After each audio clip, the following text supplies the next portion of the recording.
ছিলেন, মেয়েদেরকে নিয়ে গর্তের কাছে বলতো দেখো তো তাকিয়ে ভিতরে কি, ধাক্কা মেরে উপর থেকে মাটি চাপা দিয়ে মেরে ফেলতো। সাহাবী বলছেন ইয়া রাসূলুল্লাহ, আমার জামিলা বড় হতে লাগলো, কোথাও থেকে আসলে আমাকে জড়িয়ে ধরতো, কত বায়না ধরতো, আমাকে আদর করতো, বিভিন্ন কাজে আমার সাথে সহযোগিতা করত।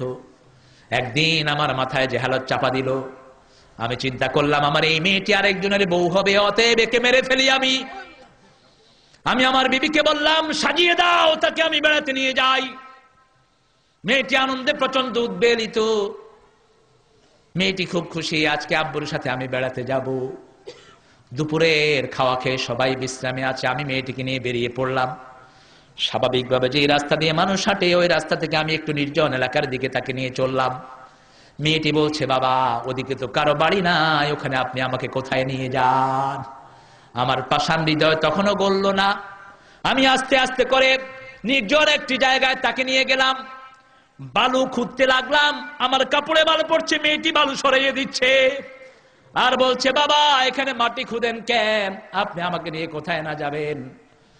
তখনও আমার পাষাণ হৃদয় গলল না, গলা পর্যন্ত আমি গর্ত করলাম। মেয়েটিকে বললাম মা দেখো তো ভিতরে কি। মেয়েটি সরল মনে দেখতে এসে যে ধাক্কা মেরে আমি তাকে ফেলে দিলাম ভিতরে। মেয়ে এখন বুঝলো আমি তাকে মেরে ফেলবো। মেয়েটি আব্বু আব্বু বলে চিৎকার করছে, বাবা আমারে মেরো না, আমি তোমাকে আর বাবা ডাকবো না, যেদিকে খুশি আমি চলে যাব, আমাকে মেরো না। আমি মাথায় চাপা দিতে লাগলাম, মেয়েটি আরো জোরে আব্বু আব্বু বলে চিৎকার করছে। মেয়েটির ডাকে আমি সাড়া না দিয়ে দূর থেকে বড় একটা পাথর আমি কূপের দিকে ছুঁড়ে মারলাম, ফিনকি দিয়ে রক্ত বেরিয়ে গেল। বিশ্বনবীর চোখ বেয়ে বেয়ে পানি মোবারক, দাড়ি ভিজে যাচ্ছে। বিশ্বনবী বলছে মানুষ এত নিষ্ঠুর হতে পারে, মানুষও হতে পারে এত নিষ্ঠুর। সাহাবী বলছেন ইয়া রাসূলুল্লাহ আমি ওকে ভুলতে পারি না, আমি জানি না আমার আল্লাহ আমাকে মাফ করে দিয়েছেন কিনা।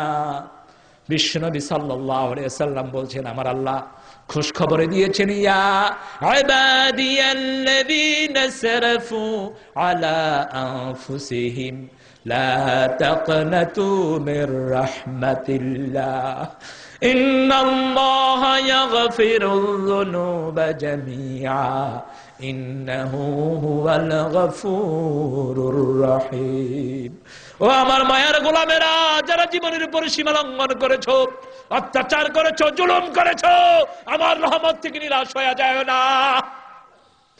তোমার গুনাহ যত বেশি আমার রহমত তার চেয়ে বেশি। তোমার গুনাহ যদি হয় পাহাড় সমান, আমার রহমত আকাশ সমান। তোমার গুনাহ যদি হয় আকাশ সমান, আমার রহমত আরশে আজিমকে ছাড়িয়ে যায়।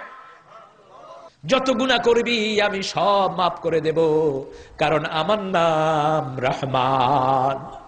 আমার নাম রহমান, আমি রহমান নাম ধারণ করেছি। ওয়াসিআত রাহমাতি কুল্লা শাই, দুনিয়ার এমন কোন জায়গা নাই যেখানে আমার রহমত নাই। সেজন্য আল্লাহ বারবার করে ডেকে বলেছেন নাব্বি ইবাদি ইন্নানি আনাল গফুরুর রহিম। ও নবী আমার গোলামদেরকে বলে দেন আমি হলাম সবচেয়ে গফুর, সবচেয়ে দয়ালু, সবচেয়ে বড় দয়ালু, সবচেয়ে বড় দাতা, সবচেয়ে বড় মাফ করার আল্লাহ। যখনই গুনাহ মাফ চাইবে আমি তার গুনাহ মাফ করে দেব। শয়তান আল্লাহকে চ্যালেঞ্জ দিয়েছে, আল্লাহ আমি আপনার গোলামগুলো মৃত্যুর গড়গড়ি আসার আগ পর্যন্ত তাদেরকে গোমরা করার চেষ্টা করব, তাদেরকে দিনের পথ থেকে সরানোর চেষ্টা করব। আর আল্লাহ বলেছেন আমার গোলামদেরকে হাত্তাইয়া তাগারগার, মৃত্যুর গড়গড়ি আসা পর্যন্ত আমি মাফ করে দেব। সেজন্য সব সময় কার কাছে চাইতে হবে? আল্লাহ বলেছেন শুনো, রহমতের ভান্ডার আমি 3টি জায়গায় বরাদ্দ করেছি। কয়টি? জোরে বলেন কয়টি? সবচেয়ে বড় রহমত হলো কোরআনে। সবচেয়ে বড় রহমত কোথায়? কোরআনে। আর রহমান আল্লামাল কোরআন। আল্লাহ বলেছেন আমার নাম রহমান, আমি রহমানের সবচেয়ে বড় রহমতের নাম কোরআন। সবচেয়ে বড় রহমতের নাম কি? প্রতিদিন তেলাওয়াত করব, রাজি আছেন? কথা বলেন রাজি আছেন? সূরা ফাতিহা পড়লে আল্লাহ খুশি হবেন কি হবেন না? হবেন। 100 বার 100 আয়াত তেলাওয়াত করবেন, সলেহিনদের কাতারে আল্লাহ নাম লিখে দিবে। রাতের বেলায় 200 আয়াত পড়ে শুইবেন, মুহসিনিনদের কাতারে আল্লাহ নাম লিখে দিবেন। 200 আয়াত আর কত? সূরা ফাতিহা যদি 120 বার পড়ি কত হয়? 140 হয়ে যায়। কত হয়? 140। আর সূরা ইখলাস যদি 10 বার পড়ি কত হয়? 40। 80, 20 বার পড়লে 80। আলহামদুলিল্লাহ কর। এই তো হয়ে গেল 240 আয়াত হয়ে গেল। সুবহানাল্লাহ বলেন। যে কোনো আয়াত পড়লে সওয়াব বেশি না কম? যে কোনো আয়াত পড়লে সওয়াব বেশি। আর যদি বুঝে পড়তে পারি সওয়াব বেশি না কম?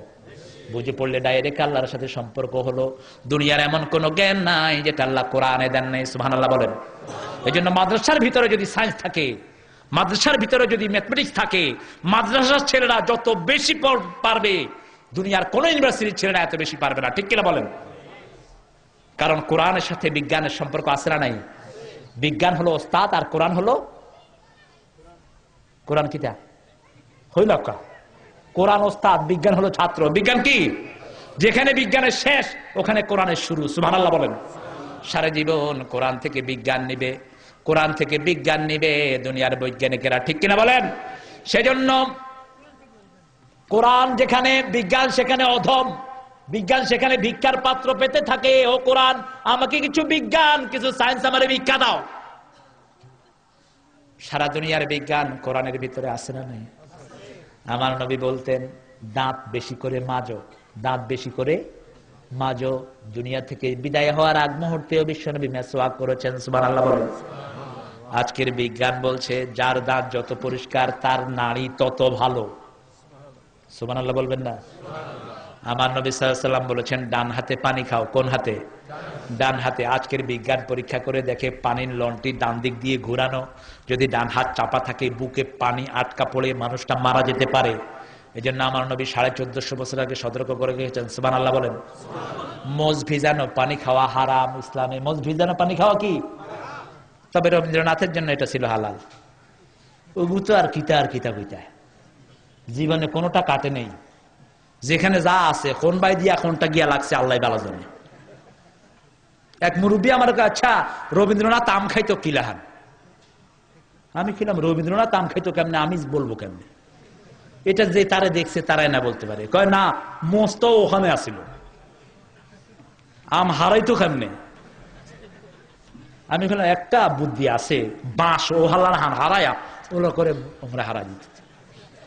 কইলাম চাচা হঠাৎ করে আমের কথা আর রবীন্দ্রনাথের মোসর কথা এলো কি তার লাগে? হয় এগুলো তো মোস কাটছে না, আমার নবী কইছে মোস কাটতে। সুবহানাল্লাহ বলেন। আজকের বিজ্ঞান বলছে যারা মোস কাটে না, এই মোসের সাথে কার্বন ডাইঅক্সাইড গুলি মিলে নিঃশ্বাসের যে বিষাক্ত জিনিসগুলো, এই কার্বন ডাইঅক্সাইড মোসের মধ্যে লেগে থাকে। ওই মোস যখন পানিতে ঢুকে পানিটা বিষাক্ত হয়ে লোকটা মারা যেতে পারে। সুবহানাল্লাহ বলেন। মাছি পড়লে বলেছে মাছিটা ডুবিয়ে দাও, দুধটা খায়া ফেলো, পানিটা খেয়ে ফেলো। আজকের বিজ্ঞান পরীক্ষা করে দেখে মাছির দুইটা ডানা, একটা ডান ডানা আর একটা বাম ডানা।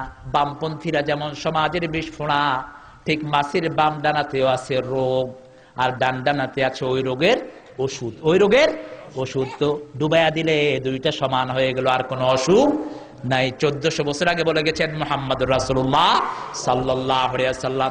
সেজন্য আমার আল্লাহ বলছেন, শুনো কোথায় সবচেয়ে বেশি রহমত দিয়েছি, শুনো, আমার নাম রহমান, আমি রহমানের